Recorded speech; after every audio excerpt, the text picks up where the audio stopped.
Okay, so something huge has just happened for the global economy. US President Donald Trump has announced the steepest American tariffs in a century.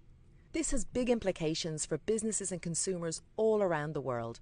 We all trade with one another, and this move has just made trading way more expensive. Let's take a step back. What is a tariff? Well, it's a tax on goods and services coming into a country, on imports, and it's typically calculated as a percentage of the value of that good or service.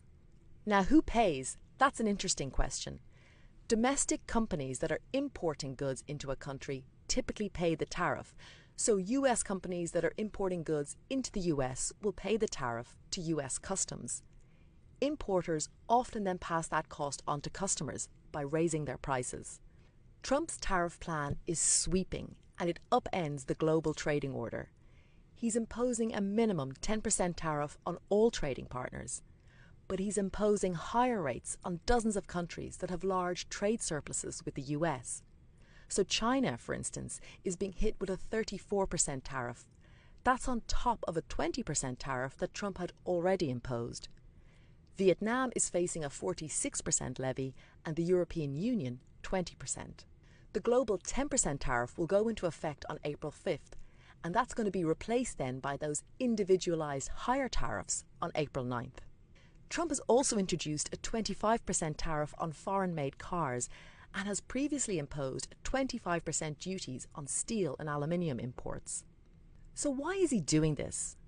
Trump and his advisors argue that decades of trade liberalisation have been bad for the US. They say that the US has been losing out because while its economy was open to trade, other countries have been protecting their own industries.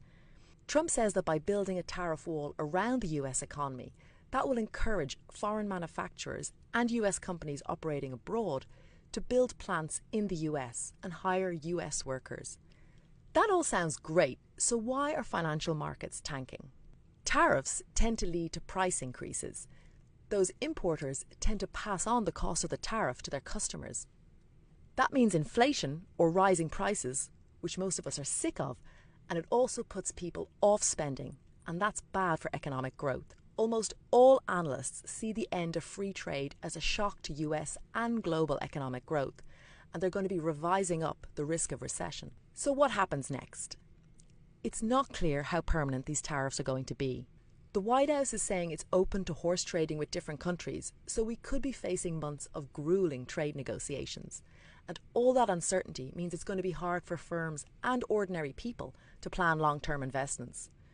If you think of an example, if you're going to be building a house or doing renovations this year, if the steel that you need is going to cost 25% more, are you going to pay for it, or will you hold off to see how things develop?